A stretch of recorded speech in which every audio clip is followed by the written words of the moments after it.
ஆத்தடி உலகம் ஒரு யுத்தத்துல இருந்திருந்தா கூட இம்புட்டு பரபரப்பு இருக்காதுடா.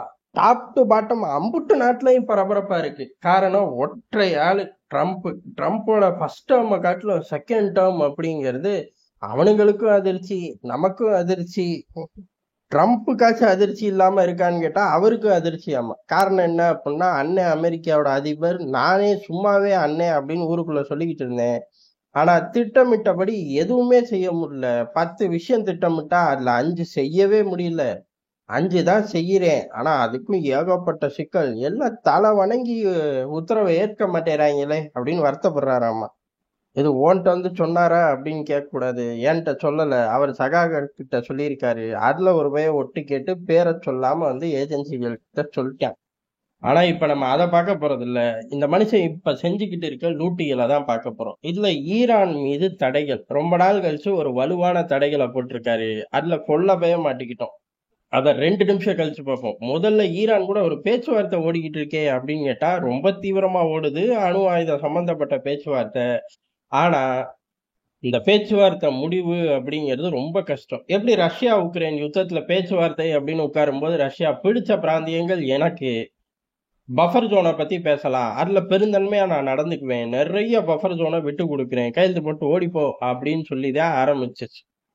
இது எங்கிட்டு பேச்சுவார்த்தையா முடியும் அப்படின்னு கேட்டா, வரும்போதே ஏத்துக்கிட்டு வாடா, வந்து 10 நாள் பேசுறதுக்கு இங்க என்ன இருக்கு, உனக்கு என்ன தகுதி இருக்கு அப்படின்னு உக்ரைனை பார்த்தே கேட்கலாம். அமெரிக்காவை பார்த்தே ரஷ்யா கேட்டுருச்சு. காரணம், முழுக்க உக்ரைனுக்கு பேக்கப் பண்ணது அமெரிக்கா. அப்படி பேக்கப் பண்ணி தான் ஜெயிக்க முடியல, நான் தானே ஜெயிச்சு நிக்கிறேன், அப்ப ஆட்டோமேட்டிக்கா என் பேச்சே உத்தரவா செயல்படும் அப்படிங்கிற மாதிரி ரஷ்யா சொன்னுச்சு. அதே மாதிரி திட்ட உடனே அதே மைலேஜை ஈரான் எடுத்துச்சான்னு என்னை வந்து கேட்க கூடாது. விவகாரம் மட்டும் அதே மாதிரி. அதாவது நீ வந்து அடிச்சு நொறுக்குனேன்ட்டு ஊருக்குள்ள சொல்லிக்கிட்டு இருக்கியே, நீ அடிச்செல்லாம் நொறுக்கல. ஏன் அப்படின்னா கோர் அஜெண்டா என்ன, நியூக்ளியரா காலி பண்ணி விடணும். அதாவது யுரேனியம் காலி பண்ணி விடணும். நியூக்ளியர் பிளான்ட் அப்படிங்கிறது செயல்பாட்டுக்கு வந்துடவே கூடாது. நியூக்ளியர் பிளான்ட்டும் செயல்பாட்டுக்கு வந்துடும், யுரேனியமும் இடம் மாத்தியாச்சு. அப்ப டார்கெட் நாட் அச்சீவ்டு.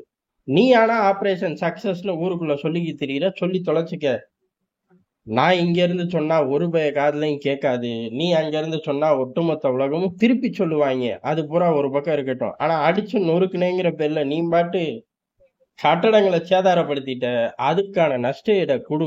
அப்பதான் பேச்சுவார்த்தையெல்லாம் மேற்கொண்டு பேசலாம். ஏதோ அணு ஆயுதத்தை பத்தி பேசலாம். முதல்ல நஷ்ட ஈடு குடு அப்படின்னு சொல்லி ஸ்டார்டிங்லேயே ஒரு வலுவான கேட்டை போட்டு உட்காந்துட்டார்கள். நஷ்ட ஈடை கொடுக்க முடியுமா அப்படின்னு கேட்டா, அமெரிக்கா நினைச்சா ஒட்டுமொத்த உலகத்துக்கும் நஷ்ட ஈடு கொடுக்கணும். அம்புட்டு சேட்டை பண்ணி வச்சிருக்கான்.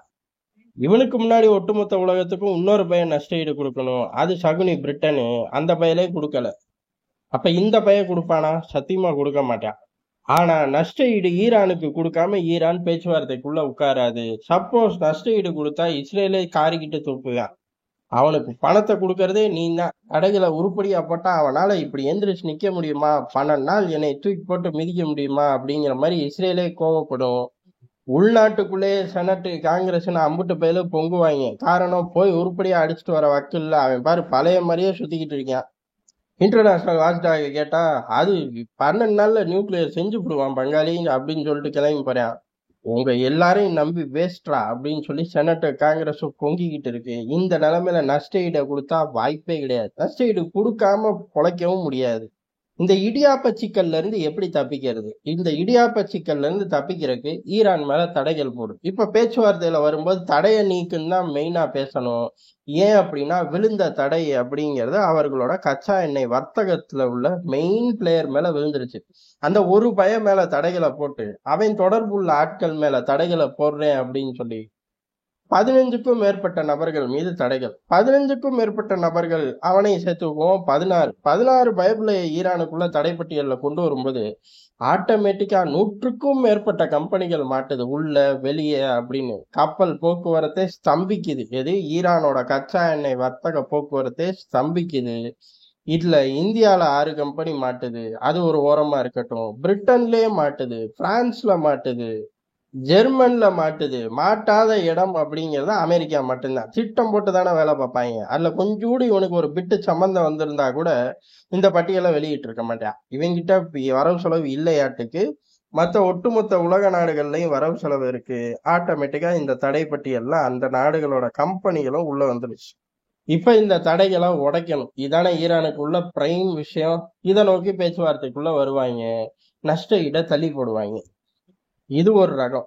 ரெண்டாவது ரகம் அப்படிங்கிறது, இந்த தடைகளையும் உடைக்கிறேன், நஷ்ட ஈடுக்கு பதிலா ஃப்ரீஸ் பண்ணி வச்சிருக்க ஈரானோட அசட் உலகம் பூரா நிறைய ஃப்ரீஸ் பண்ணி வச்சிருக்கேன், என்னத்தையாச்சும் ஒன்னு ரிலீஸ் பண்றேன், சத்தம் இல்லாம கையெழுத்த போடு, நான் போய் கொண்டாடணும் அப்படிங்கிற டொனால்ட் ட்ரம்ப்போட இந்த ஒரு பர்டிகுலர் திசையை நோக்கி போறார். இப்படி போய் ஒரு முடிவை எட்டிடணும். இதுலையும் போட்டு இழுத்துக்கிட்டு உள்ளூர்ல நம்மளை கிளின்னு கிழிச்சுக்கிட்டு இருக்கக்கூடாது. போற வரவன் பூரா மைக்க போட்டு கேள்வி கேட்பான். இதுக்குமாடா சால்ஜாப்பு பதில் நான் சொல்ல முடியும் அப்படின்னு ஒரு திட்டத்தை போட்டு டேபிள்ல வச்சிருக்காரு. தடை வேலை செய்யுமா, இல்ல தடையும் உடைஞ்சு ட்ரம்ப்புக்கு பேக் ஃபயர் ஆகி அண்ணன் அமெரிக்கா தெருவுக்கு வருவானான்னு கேட்டான். அண்ணன் அமெரிக்கா தெருவுக்கு வர மாட்டான். பட் ஆனா பேக் ஃபயர் ஆகிறக்கும் தடைகள் உடையறக்கும் அதிக வாய்ப்பு இருக்கு. எப்படின்னு எனக்கு தெரியாது, எப்படின்னு அமெரிக்காவுக்கும் தெரியாது. காரணம், கப்பல் போக்குவரத்து அப்படிங்கிறது ஏறக்குறைய ஒரு மாயாவி மாதிரி தான். அந்த கோர் ஆளை பிடிக்கிறது, கம்பெனிகளை பிடிக்கிறது அப்படிங்கிறது வாய்ப்பே இல்லை. நடுக்கடல்லே கப்பல் கை மாறிடும், ரெஜிஸ்ட்ரேஷன் கை மாறிடும், பொருளும் கை மாறிடும். இந்த மாதிரி கப்பல் போக்குவரத்துல தான் அமெரிக்க சாம்ராஜ்யத்துல இருக்கக்கூடிய ஒரு டசன் அரசியல்வாதிகள் பணமே புழங்கிட்டு இருக்கு. அதனால மொத்த கடல்லையும் அமெரிக்க கடல் படையை இறக்கி தேடுங்க அப்படின்னு உத்தரவிட்டா கூட பத்தாதுன்னு ஒரு பக்கம் உத்தரவும் இட மாட்டார்கள். ஏன்னா அவனுங்களும் மாட்டிக்குவாங்க. அதனால இந்த தடை, பர்டிகுலர் தடை அப்படிங்கிறது மீண்டும் ஊர்ல உள்ளவனை பூரா சீன்றக்கு உதவுமே ஒழிய அமெரிக்கா வாழ்றதுக்கு உதவுமா அப்படிங்கிறது சந்தேகம்தான்.